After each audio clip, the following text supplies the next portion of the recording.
Dawn of War 4 continues to reveal more and more the deeper you look into the recent multiplayer battle report, and over the last few days I've been going through the entire 1v1 showcase, frame by frame, extracting every unit card, every building, every research option, every wargear upgrade, and every tooltip that appears on the screen. Now when you combine all of that with the developer commentary during the match, there is a surprising amount that we can learn about how the Orcs and the Space Marines are designed to play. Now today's video is the second in a 3-video series, and we are now shifting our attention entirely onto the Blood Ravens. Now the headquarters is called the Chapter Keep, and like we discussed in the previous video, this is the building that you ultimately have to defend, because multiplayer matches are won by destroying the headquarters. But the Chapter Keep isn't just there to keep you alive, it can also produce your starting infantry and commanders, and nearby structures are actually built faster. Now the last point might sound like a small detail, but I think it could have quite a big impact on how experienced players build their bases. Essentially, if nearby buildings construct faster, then your production layout actually matters. Instead of dropping buildings wherever there is space, players may start to think carefully about exactly where everything goes, so that they can get their economy and production online as quickly as possible. From there though, the first major production building is the Chapel Barracks, and this is where the core of the army begins. The Chapel Barracks produces infantry, provides research, and can be upgraded later on the match to unlock additional units. We even see the game reminding the player that a Chapel Barracks upgrade is available, suggesting that progression through the tech tree isn't simply about building new structures. Improving your existing production buildings is just as important. Now the Infiltrator squad, well, they at first glance don't look particularly flashy. They are essentially the starter unit for the Space Marines. They're going to be going out and about to get those capture points. They are classified as light infantry, effective at range, and highly mobile. But also, there's one thing to bear in mind. They can actually be invisible at a distance, and that does kind of unlock a few possibilities. They could of course scout ahead of your army, watch important objectives, ambush isolated units, or simply provide vision without immediately revealing themselves. Now the battle report doesn't really spend much time showing them in combat, because essentially they're not really designed for it seems. But just knowing that they exist in the early game is really useful, because they will be the bread and butter at capturing the points and finding out information. Now this brings us to what is probably the most important Space Marine unit that we've seen so far, the Intercessor squad. If you've played the tabletop or followed modern Warhammer 40k, that probably won't come as a surprise. Intercessors have become the backbone of the Space Marines, and Dawn of War 4 is following that exact same philosophy. They are described as the battle line infantry that are effective at range, capable of throwing grenades, and able to equip a wide variety of wargear. In other words, they are designed to be useful in almost every situation. Throughout the showcase, Jan continues investing into his Intercessors, giving them new equipment, improving their battlefield role, and keeping them relevant well into the match. And for me, this actually makes things quite interesting, because instead of asking yourself about, well, when to stop producing Intercessors, you're actually asking, how do you want to develop them? One of the first things we get to see is their damage profile, and it's pretty much what you'd expect from a general purpose Space Marine unit. They are strongest against light infantry, still perform well against heavy infantry, they can contribute against vehicles, and even deal respectable damage to structures. But they are of course never going to replace dedicated anti-tank units, but equally they're not completely useless either it seems. That versatility seems to be the defining characteristic of the Blood Ravens. Rather than fielding lots of highly specialist units early on, it looks like they will be relying on adaptable squads that can be customized as the match develops. And this is where the wargear system is going to shine. Instead of simply researching global upgrades that affect every intercessor on the battlefield, individual squads can also be customized depending on what you need them to do. Taking the auto-bolt rifles for example, rather than being a completely different unit, they are of course an equipment choice, and the description tells us that they swap the squad's standard weaponry for a much higher rate of fire at a shorter range. Looking at the damage comparisons, the increase isn't limited to just one target type either. The squad becomes noticeably stronger across infantry, vehicles, and structures. That is an interesting choice, of course, because it's asking the player to think about engagement range rather than simply raw damage. Do you want the flexibility of standard weaponry, or are you expecting closer range fights where increased rate of fire becomes more valuable? Then we have the Auxiliary Grenade Launcher. Again, this isn't creating a new squad, it's adapting an existing one. The launcher improves the unit's ability to deal with vehicles, which means if your opponent suddenly starts bringing armor onto the battlefield, you don't necessarily have to replace your infantry, you can evolve them to answer the new threat. And that idea comes up again with the Supercharged Plasma Pistol. This upgrade gives the squad access to a powerful area of effect attack, whilst also increasing their effectiveness against multiple target types. Rather than locking anti-armor or anti-infantry capabilities behind completely separate units, the Space Marines seem to have a lot of flexibility built directly into their existing roster. On the tabletop and in Space Marine lore, they don't usually solve every problem by deploying dozens of different units, they tend to solve problems by equipping the right warriors with the right tools for the mission.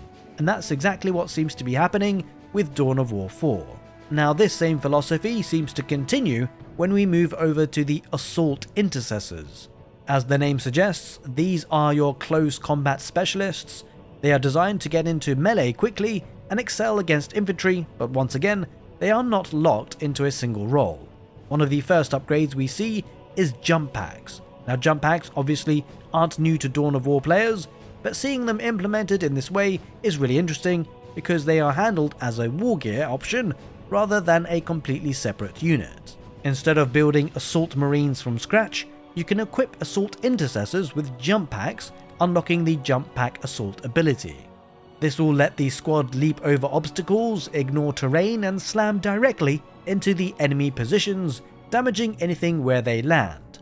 Immediately, you can start thinking about all the tactical possibilities. You'll be able to jump over defensive lines, you could dive into ranged units hiding behind tougher infantry, you could even cross terrain that would normally slow your advance. Or, I guess you could simply just reposition much faster than your opponent expects.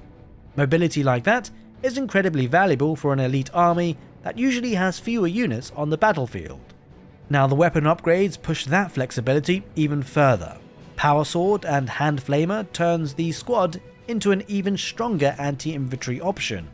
The damage increases shown on the tooltip are especially impressive against light infantry, making this an obvious choice if you're expecting to fight orc mobs or other lightly armoured targets. On the other hand, Thunderhammer and Plasma Pistol takes the squad in a completely different direction.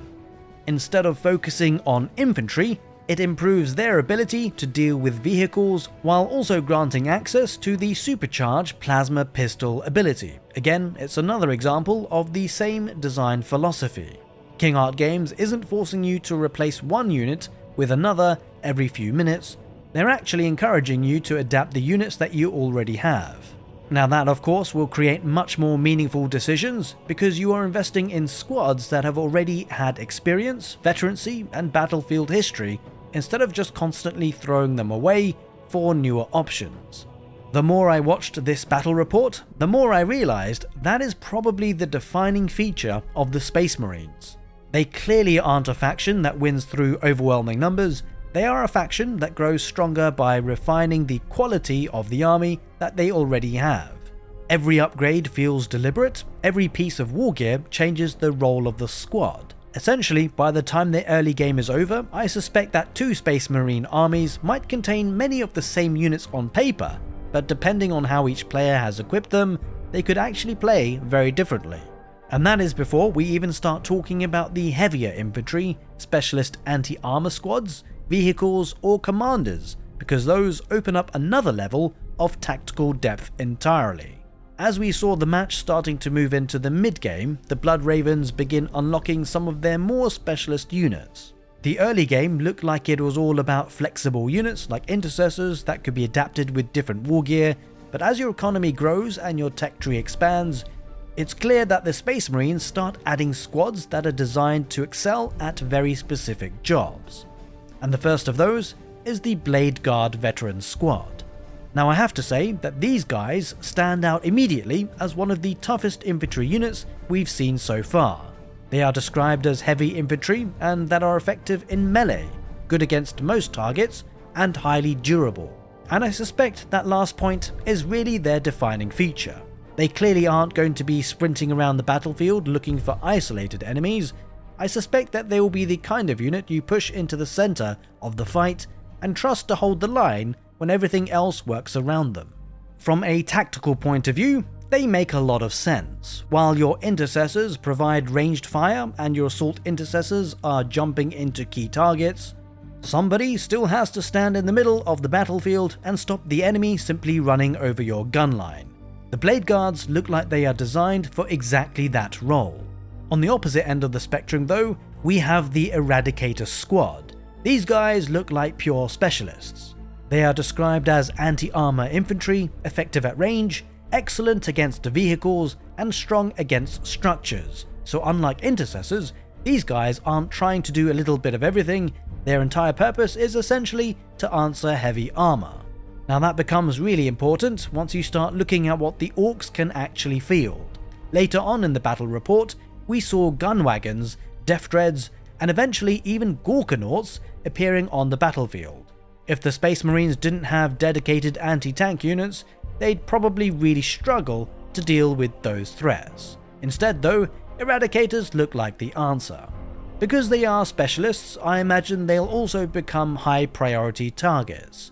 If you're playing against Space Marines and you know your late game strategy revolves around heavy vehicles, taking out the Eradicators before your armor commits could completely change the battle. So then we start moving on to the mounted units, and this is where the armory really starts paying off. One of the first units unlocked is the Outriders squad. These guys are mounted infantry with a very high mobility and a strong focus on melee combat. That's quite an interesting combination because motorcycles are usually associated with a hit-and-run attack or ranged harassment, but these guys seem to function more like shock cavalry. Rather than sitting back and shooting, they are designed to smash into infantry lines, disrupt formations, and then move on before the enemy can react. The developers also showed that research can improve their charge damage, which suggests that the King Art game developers really want players to use their speed aggressively instead of treating them like ordinary ranged vehicles. With all that mobility, I can already imagine Outriders becoming excellent flanking units. Whilst your main force keeps the enemy occupied, Outriders could swing around the side of the battlefield, pick off isolated units, chase retreating squads, or even threaten resource points that your opponent thought were safely defended. It's another example of how mobility can be utilized to get some strategic benefit. Eventually though, every Space Marine player is going to want something much heavier. Now that is where the Redemptor Dreadnought comes on in. This has got to be one of the most iconic units in modern Warhammer 40k, and it looks every bit as intimidating here in Dawn of War 4. What's really interesting is that the Redemptor Dreadnought also fits perfectly with the Blood Ravens' overall design philosophy of using wargear to adapt units for different battlefield roles. At first, the default tooltip describes it as a durable heavy walker that's good against infantry, but that's only part of the picture. Elsewhere in the battle report, we actually see the Redemptor Dreadnought equipped with a different wargear loadout, and suddenly its battle role changes. Instead of being good against infantry, it's now shown as being good against vehicles. Now that of course suggests that the Redemptor Dreadnought isn't locked into a single purpose. Just like the Intercessors and the Assault Intercessors, you can actually customize it depending on what your army needs. The Gladiator Reaper though appears to fill a different role entirely. Unlike the Redemptor, the Gladiator is very clearly focused on ranged firepower. It's described as a heavy vehicle that's effective at range, excels against infantry, and has high durability. So while the Redemptor looks like it wants to advance alongside your troops, the Gladiator seems to be more like a mobile gun platform that provides sustained firepower support from behind the front line. Now the Repulsor Executioner is described as a super heavy vehicle. and it actually looks like one of the strongest Space Marine armor pieces shown in today's battle report. Its role is very broad, it's good versus most targets, and it can launch grenades as well as having high durability. Now that makes it very different from something like the Gladiator Reaper, which seems more focused on ranged anti-infantry firepower. The Repulsor Executioner, on the other hand, looks more like a late-game centerpiece unit that can sit at the heart of a Space Marine push and threaten almost anything in front of it. Now when it comes to the defensive structures, the Hammerfall bunker immediately caught my attention because it's described as a heavy fortification with fast construction and high durability. Now normally in real-time strategy games, building static defenses can feel risky because they take so long to construct that the enemy simply attacks somewhere else before it's even finished. But the fact that the Hammerfall emphasizes rapid construction suggests that it might be designed as a reactive tool as well. Instead of planning your entire defense around it before the battle starts, you could potentially establish a strong point much more quickly while fighting over an objective. Alongside it though, we also see the Tarantula turret. Compared to the Hammerfall, it's much lighter, specializing in anti-infantry fire with a high rate of fire but low durability. Now of course this makes it feel much more like a supporting defense rather than the centerpiece of a fortified position. Looking at all of these units together, something did really stand out to me though. It's clear to me that the Blood Ravens aren't about having an answer for everything because they can build just hundreds of units. They are actually about choosing the right elite tools for the situation of course, and then getting the maximum value out of every single squad. What's interesting though is when you combine that philosophy with the reserve system we talked about in the previous video, you start to see how dangerous this faction could become in the hands of a good player. You're not just managing an army, you're managing a collection of elite specialists, each one filling a different battlefield role, and success seems to come from making those units work together rather than simply overwhelming the enemy with sheer numbers. Now what we haven't talked about is also one of the biggest game pieces that the Space Marines can offer. It's all about the commanders. In particular, in this battlefield report, we got to see Ezrael. And even though we don't see him fighting all that often, the information on his unit cards tells us quite a lot about the role that he is designed to play. He's described as a high mobility leader who's effective in melee and empowers friendly units around him. That last part is probably the most important. Like Guzcutter on the Orc side, Ezrael isn't just another powerful combat unit, he's there to improve the rest of your army as well. What's interesting about that is, well, it kind of puts a target on his head. If you're fighting against the Space Marines, do you focus on killing the commander first to remove the buffs he gives, or do you concentrate on the elite squads that are doing the most damage? Neither choice is going to be easy, and that's exactly the kind of battlefield decision that makes real-time strategy games pretty interesting. Of course, Ezrael isn't the only Blood Ravens commander we know that is coming to Dawn of War 4, we've already seen some of the other heroes confirmed for the faction, including Cyrus, and it's likely they'll bring their own unique abilities and playstyles to the battlefield. But the reason why I've focused almost entirely on Ezrael in this video is simply because he's the commander featured throughout this particular battle report. Since we don't actually get to see the other Blood Ravens heroes in action here, or see their tooltips, abilities or unit cards, well, there isn't much we can confidently analyze just yet. As more gameplay is released, I'd definitely like to do a dedicated breakdown of all the Blood Ravens commanders, because choosing your commander could have a huge impact on how the faction plays. But for now, Ezrael is the only one we have enough gameplay footage to properly examine. Now if you look carefully during some of the later engagements, both Terminator squads and an Invicta tactical warsuit do briefly appear on the battlefield. Unfortunately though, neither unit reveals its tooltip during the showcase, so we don't get to see their abilities, battlefield roles, or full statistics. Even without that information though, it's certainly exciting to see them make an appearance, because it confirms that they are of course part of the Space Marine roster. Either way, they are definitely two units that I'll be keeping an eye on, and hopefully we'll get a proper look at both of them in a future gameplay showcase. Now moving on to the stratagems, things seem to get really interesting. Take Battle Honors for example. On paper it sounds fairly simple, it grants a large amount of experience to one of your units. But what's really cool is that if veteran squads unlock stronger upgrades and become significantly more valuable as they gain experience, then Battle Honors isn't simply just giving you more XP, it's actually accelerating the growth of one of your most important units. For example, you could use it to help an Eradicator squad reach its next battle trait before your opponent starts bringing heavy vehicles onto the field. You could invest it into the Bladeguard Veterans so that they become an even tougher frontline unit. Or perhaps you could use it on one of your core Intercessor squads that has already been upgraded with multiple pieces of wargear.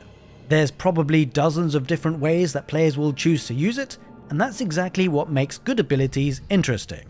The Thunderhawk cluster bombs are much more straightforward. As the name suggests, a Thunderhawk flies over the battlefield and drops a cluster of munitions onto the target area, damaging everything caught underneath. It of course looks like a fantastic tool for punishing grouped infantry or just disrupting an attack before it reaches your lines. And then there's Angels of Death. Rather than dealing direct damage, this one reduces the damage output of every enemy unit for a short period of time. Now, I actually think that this ability might end up being stronger than people first realize. Most players naturally get excited by the big explosions, but reducing the damage dealt by an entire enemy army during a decisive engagement could completely change the outcome of a fight. I mean, imagine the Orcs activating Unleash the War before launching a huge assault, only for the Blood Ravens to respond with the Angels of Death and take away a large part of that offensive momentum. Now those kind of interactions are exactly what's going to make multiplayer incredibly exciting. Of course though, the biggest spectacle shown during the entire battle report has to be the orbital bombardment. And without a doubt, this is exactly the kind of ability that people expect the Space Marines to have. Calling down a sustained orbital strike onto a section of the battlefield really does look spectacular, but what I like the most is the fact that it isn't completely safe to use, because the orbital bombardment actually damages everything inside the target area. Now that includes your own units too. I do like the design of this because it stops the ability becoming just an automatic panic button whenever you are losing a fight. Instead though, it rewards players who set it up properly.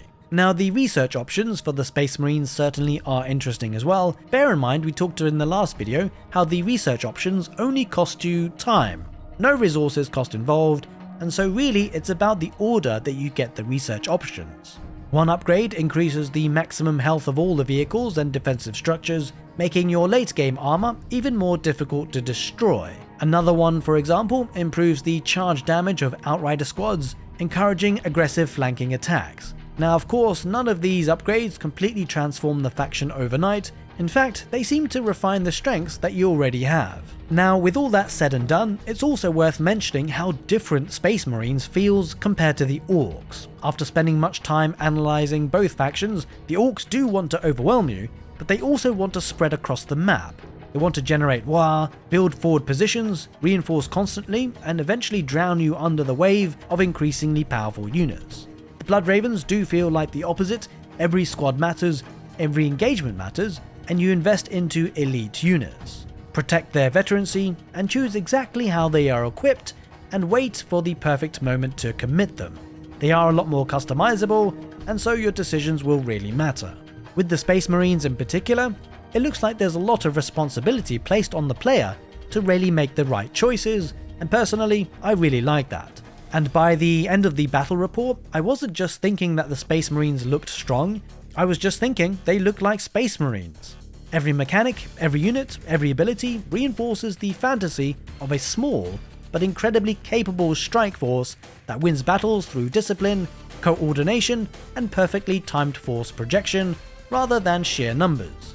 That's exactly what I was hoping to see from Dawn of War 4, and after analysing everything shown in the battle report, I'm even more interested to see how the other factions compare once we get our hands on the game. In the next video though, we will be switching over to the Orcs, because after digging through all of the information, there is far more detail to the Orcs faction than I initially thought. We'll break down the Orc units, the Orc technology, progression, and how that differs from the Blood Ravens, and why it's clear that they are going to play very differently. As always, I hope you guys enjoyed the video today, and do let me know what you thought of the Space Marine units and the way the faction plays in the comment section below. Pretty excited to see your comments. Take care, and see you next time.